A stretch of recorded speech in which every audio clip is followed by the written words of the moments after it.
자, 오늘은 그림과 함께 알아보는 그리스 로마 신화와 심리 이야기입니다.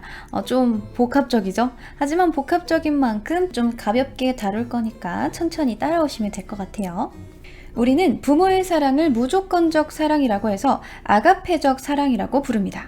하지만 과연 어머니의 사랑은 그렇게 늘 무조건적이고 절대적인 걸까요? 그렇지 않을 수 있습니다. 자, 이 작품은 외젠 들라크루아의 경노한 메데이아입니다. 일단 그림을 딱 봤을 때는 뭔가 상당히 다급해 보이기도 하고 뭔가 불편해 보이기도 합니다. 여자의 표정도 심상치 않아 보이는 데다 아이들이 너무 불편하게 안겨있죠. 그런데 이 아이들을 움켜쥐고 있는 여자는 그런 건 신경도 쓰이지 않는지 밖을 응시하면서 위험하게 칼을 쥐고 아이들까지 한꺼번에 데리고 있습니다. 자, 이 인물은 바로 그리스 로마 신화에 등장하는 메데이아라는 여자입니다. 들라크루아는 이전까지는 그리스 로마 신화를 주제로 한 작품을 살롱전에 출품을 한 적이 없었는데 이 작품을 계기로 처음 대작을 전시할 기회를 얻게 되었고, 이 작품은 당시 프랑스 정부가 4,000프랑 정도에 매입을 해서 1년 동안 릭상부르 미술관에 전시하기도 했습니다. 자, 그렇다면 그림을 이해하기 위해서 우리는 그림 속 주인공인 메데이아의 이야기부터 해봅시다. 일단 이 작품의 모티브는 3대 비극 작가 중 한 명인 에우리피데스가 쓴 메데이아입니다. 그리고 이 메데이아의 이야기를 이해하려면 그리스 북부의 이올코스의 왕 아이손의 아들 이아손 이야기를 먼저 해야 합니다. 자, 뭔가 좀 복잡하죠? 하지만 이아손의 이야기를 좀 간단하게 해드릴게요. 이아손의 이야기는 이렇습니다. 왕위를 가로챈 숙부 펠리아스를 피해서 켄타우로스 스승인 케이론을 모시고 펠리온 산에서 수련을 한 지 15년. 그렇게 장성한 그가 고향으로 향할 무렵 이올코스에는 이상한 소문이 돌기 시작합니다. 바로 신발을 한 짝만 신은 사람이 내려와서 이올코스의 왕이 될 것이다. 하지만 이런 이야기를 모르는 이아손은 열심히 이올코스로 가던 도중에 강물에 막히게 되는데, 물살이 좀 약한 곳을 찾던 도중 웬 노파 한 명이 강가에 쭈그리고 앉아있는 걸 보게 됩니다. 그런데 이 노파가 아주 당당하게 이아손에게 자기를 업고 강을 건너줄 것을 요구했고, 이아손은 이 노파를 업고 강을 건너게 됩니다. 그런데 정말 신기하게도 강을 건너면 건널수록 점점 이 등에 업고 있는 할머니가 무겁게 느껴지고, 급기야는 그 무게에 눌려서 발이 강바닥에 패여 들어갈 정도가 되죠. 게다가 아무리 걸어도 강 건너편은 가까워지지가 않는 상황입니다. 그러다 갑자기 자기 옷이 젖는다! 라는 이 노파의 호통에 깜짝 놀란 이아손은 중심을 잡지 못하고 휘청거리다가 강물에 신발 한 짝이 휩쓸려 내려가게 됩니다. 그렇게 정신을 차리고 강을 건넌 이아손은 등에 업힌 노파를 내려주려고 했으나 어느새 노파가 사라져 있었다고 합니다. 그렇게 신발 한 짝을 잃고 이올코스에 들어서자 사람들이 신발 한쪽만 신은 사람이 이올코스의 왕이 될 것이다 라는 노래를 부르고 있었던 거죠.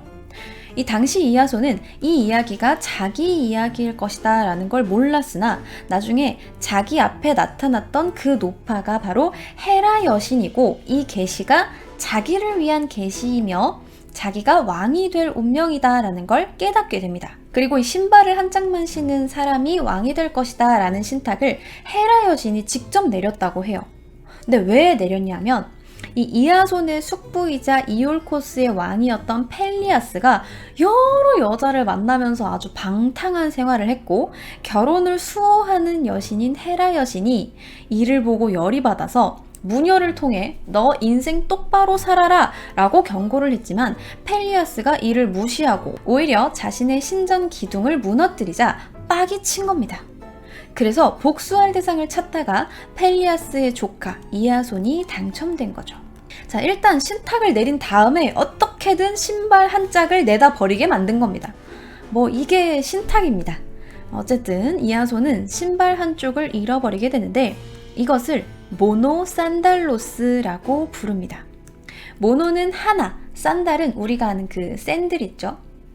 그 샌들, 그리고 뒤에 붙는 로스는 사람을 뜻합니다. 그러니까 한쪽 샌들만 신은 사람이라는 말인 거죠. 그리고 한쪽 신발만 신은 사람에 대한 이야기는 꽤나 여러 번 등장합니다.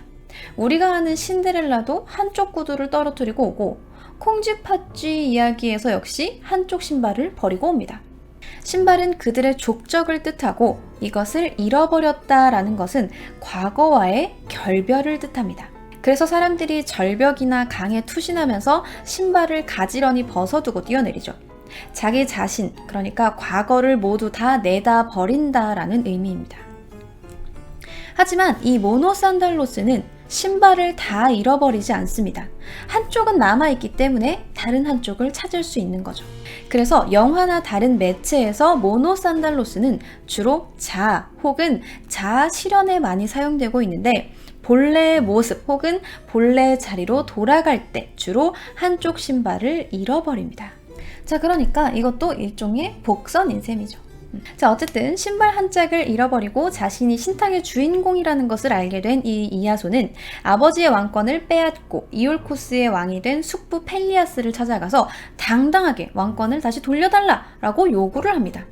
그러자 펠리아스는 한쪽 신발만 신은 젊은이가 나타나서 왕이 될 것이다 라는 신탁을 기억해내고 이야손을 없애버리거나 혹은 없애지는 못해도 아예 약속을 이행할 수 없도록 말도 안 되는 조건을 내겁니다. 그것이 바로 잠들지 않는 용이 지키고 있는 콜키스라는 지역의 보물, 황금 양털을 가져올 것을 요구합니다.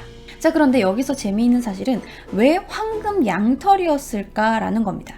사실 이 황금 양털은 다른 신화에 나오는 물건들처럼 어떤 특수한 능력이 있는 게 아니에요. 뭐 이거를 양털을 쓰면 모습을 감춰준다거나 뭐 더 빨리 달릴 수 있게 해준다거나 하룻밤 사이에 황금 양털이 9개로 늘어나지도 않죠. 그냥 황금 양털입니다. 그런데 나중에 양털과 관련해서 신탁이 떨어지는데 신탁의 내용은 이래요. 이 양털이 있으면 나라의 번영을 가져다 주고 잃어버리면 곧 나라의 불행이 닥치리라 였습니다. 상당히 애매한 문구입니다. 나라를 번영시켜주는 물건인데 잃어버리면 불행해진답니다. 빼앗기지 않을 자신이 있지 않다면 애초에 안 갖고 있는 게 더 이득인 것 같아 보이죠. 자, 하지만 황금 양털 이야기가 전해져 내려온 한 가지 가설? 이유는 이렇습니다. 콜키스 근처에 있는 산에는 급류를 타고 상당히 많은 양의 사금이 흘러내려온다고 합니다. 근데 우리가 사금 채취하는 방법은 다들 알죠? 왜 그 사금이 섞인 모래를 접시 같은 데에다 이렇게 넣고 물에 담궈서 살살살살 흔들면 그 모래랑 사금의 비중 차이로 인해서 사금만 바닥에 남고 모래는 강물에 다 휩쓸려 내려가잖아요. 자, 그런데 이때 당시에는 그냥 물에 살살 흔드는 게 아니라 사금과 모래가 섞인 물을 양털에다가 머금으면 금은 양털에 그대로 남게 되고 모래는 물에 씻겨 내려가서 나중에 이 양털을 잘 고르면 사금을 채취할 수 있었다는 겁니다. 그래서 이 사금 채취용 양털은 19세기 골드러시 시기까지 사금 채취를 하는 지역에서 엄청나게 많이 도둑질을 당했었다고 해요. 이러한 맥락으로 봤을 때 황금 양털은 금을 의미하고 금이 있으면 나라가 번영할 수 있고 이것을 빼앗긴다면 나라가 불행해진다 혹은 몰락할 수 있다라는 뜻이었을 겁니다. 자, 어쨌든 그래서 이 이하소는 황금 양털을 구하기 위해서 모험을 떠나게 됩니다. 이하소는 아테나 여신의 도움으로 50개의 노가 달린 거대한 목선 아르고호를 만든 뒤에 헤라클레스, 오르페우스, 테세우스, 카스토르 등 영웅들 50명을 모아서 콜키스로 원정을 떠나게 됩니다. 와, 인력풀이 개쩔어요. 물론 항해 도중에 헤라클레스가 중도 하차하고 세이렌을 만나서 다 죽을 뻔하는 등의 위기가 있었지만 어쨌든 무사히 황금 양털이 있는 콜키스에 도착하게 됩니다. 콜키스는 태양신 헬리오스와 아내 페르세의 아들이며 콜키스의 왕이자 신인 아이에테스가 다스리고 있었는데 그의 딸 메데이아가 이 이하손을 처음 본 순간 사랑에 빠지게 됩니다. 자, 이제 드디어 등장했습니다. 메데이아. 영웅에게 한눈에 반해버리는 미녀의 이야기는 너무 많아서 이제 당연한 클리셰 같지만 여기에서 메데이아가 이하손에게 빠지게 된 이유는 헤라의 부탁을 받은 아프로디테의 힘이었을 거다라는 이야기가 있어요. 어쨌든 자기 나라에 와서 갑자기 황금 양털을 가지러 왔다. 내놔라. 이렇게 한다고 해서 순순히 줄 왕이 어디 있습니까? 심지어 이거 잃어버리면 나라에 불행이 닥친다는데요. 이걸 영웅이 왔다고 냅다 내주면 그게 왕입니까? 호구죠. 자, 근데 이 왕이 왜인지 이걸 잃어버리면 우리나라에 불행이 닥치기 때문에 넘겨줄 수가 없다 라고 말을 하는 게 아니라 미션을 냅니다. 자, 이게 모든 악당들의 불행의 시작입니다. 미션이 불가능하다고 생각하고 일단 막 던지고 보는 거죠. 마치 콩쥐 팥쥐에서 콩쥐에게 콩을 다 골라내라던가, 신데렐라에게 무도회 전에 집안 청소를 시킨다던가, 사랑하는 사람의 진실한 키스를 받으면 깨어날 수 있다던가 등의 조건을 걸죠. 물론 진짜로 힘들 수 있습니다. 사랑하는 사람의 진실한 키스가 미션으로 걸리면 여러분들 그냥 살아야지 별 수 있겠습니까?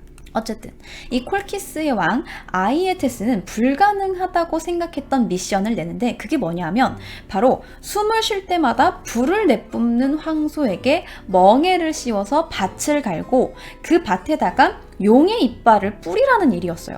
근데 이 소를 잡아다가 멍에를 씌우는 것도 힘든데 밭에다가 용의 이빨을 뿌리면 용화병이라고 해서 병사들이 밭에서 자랍니다. 근데 이 용화병들은 땅에서 자라자마자 매우 호전적인 성격이라서 바로 그 용의 이빨을 뿌린 사람을 찾아서 죽인다고 해요.